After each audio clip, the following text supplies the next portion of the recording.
A common animal that SWs turn into is dogs, wolves, of that nature. A lot of people claim their own dog is an SW.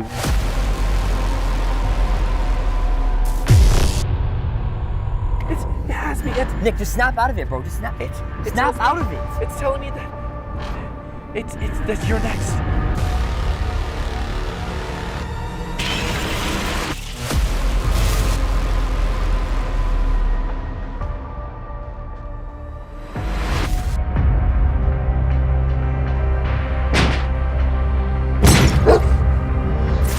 These are stories not made in a writer's room, but whispered from the lips of those who lived them.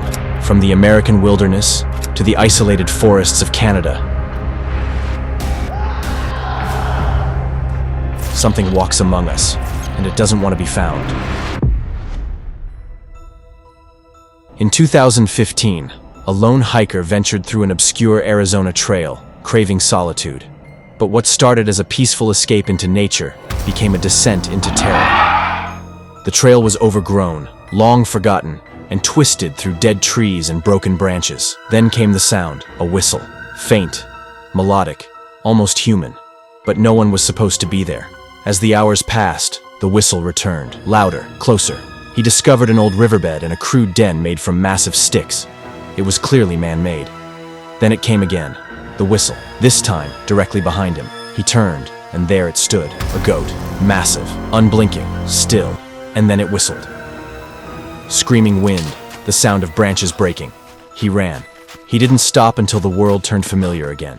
Years later, he would learn of the Navajo skinwalkers, and that whistle, that same melodic pattern, still haunts his dreams. Each summer, a family tradition played out in the Wisconsin woods, the annual snipe hunt, a harmless tale of mythical bird creatures. That night, after one of the adults faked an attack, that's when he saw it. It wasn't a bird. It wasn't anything he'd ever seen. A dog-like thing. Abnormally tall legs, and eyes that felt like knives. It moaned. He couldn't move. Until his father grabbed him and pulled him back to camp. But the creature, it had vanished. Years later, he still sees it in his peripheral vision when he hikes.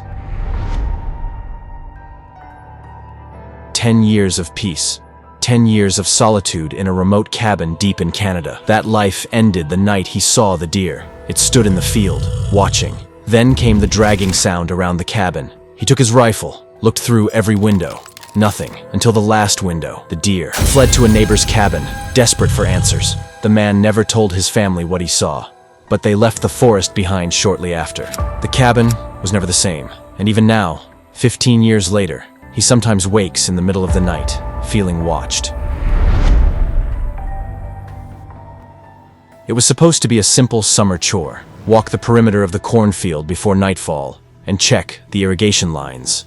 But somewhere along the edge of the field, something felt off. The flashlight flickered. Wind shifted direction. Then, movement. A silhouette, just ahead. Not quite human.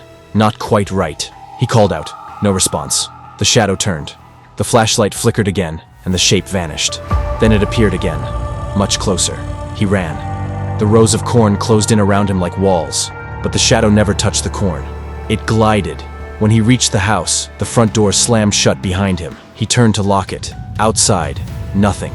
But every year since, the corn grows faster than it should. And sometimes, on windless nights, it rustles like something's still walking the perimeter. A long road trip, a storm, a last-minute check-in at a dusty roadside motel. He wasn't expecting much, just a night of rest. But sometime past midnight, there was a knock. A boy, no older than 10, pale, soaked. "Can I use your phone?" he asked. The man hesitated. Something wasn't right. The boy never blinked. He noticed the boy's eyes were entirely black. He shut the door, locked it. The next morning, he asked the motel manager if a kid had been reported missing. The reply, "No children allowed here. You're the only guest checked in that room stayed empty afterward." But staff still report knocks on that same door, always around 3 a.m. In the Appalachian wilderness, one ranger kept a secret for over 20 years. He'd seen things, heard things that couldn't be explained. But one night, deep in the forest, a call came over the radio. Missing child, East Ridge Trail. He arrived first. He found no footprints, only a small, weathered teddy bear. He turned in every direction. Then he saw her, a girl in a white dress. But her mouth wasn't smiling. It was open, too wide. The laughter continued, but she wasn't laughing.